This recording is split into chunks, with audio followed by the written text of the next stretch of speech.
And you mentioned the hierarchy of media, and it's so interesting because you can sense when a person retires, like obviously Tom Brady's the most recent one. What at your stage of your career did you notice the hierarchy? Was there specific interaction with somebody or somebody you saw on TV and you thought, oh, well, that makes sense because they have a Super No, Bowl win, what have you? no, it actually started when I got in the media. I actually had um, a buddy who was at NBC Sports. I don't know where he's at now. I met him in New York when I was with the Giants. He's a Giants fan. He was like one of the people that hired at NBC Sports. He told me like, look, man, here's the honest truth. Like, I can't put you on a major program that's at the Super Bowl because you didn't play in the Super Bowl. It's like Yeah. that's the truth of it. I'm like, I get the logic of that.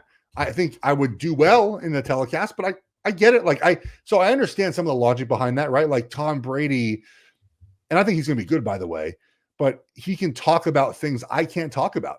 I Mm-hmm. didn't win a Super Bowl. I don't know what that feels like. I don't know what going to Super Bowl feels like. I don't know what preparing a Super Bowl feels like. I don't know what, so there are things that some of these players can talk about. Now I can theorize on what it feels like.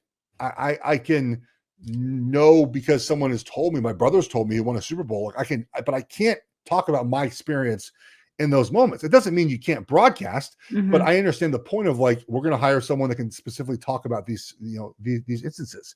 So I think I realized probably, 2 or 3 years into the media that, um, every time someone retired, basically, that like Yeah.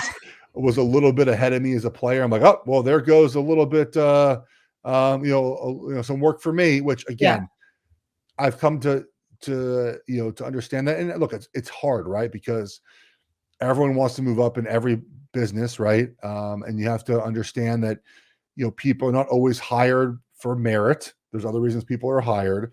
And one thing too that's really difficult that I've learned to come to grips with is, you see people hired for jobs. I'm sure you feel the same way. You're like, I don't get that. But then you realize, like, I'm not up for that job. Yeah. Like, that's not a job for me. I'm not up for that job. Like, yeah, I don't really understand why that person got hired. I'm being a little bit of a haterade, but like, I'm actually not up for that job though. So I can't be that upset because that's not a job I'm getting, and I'm not a job I'm even applying for. It's not a job my agent's called about.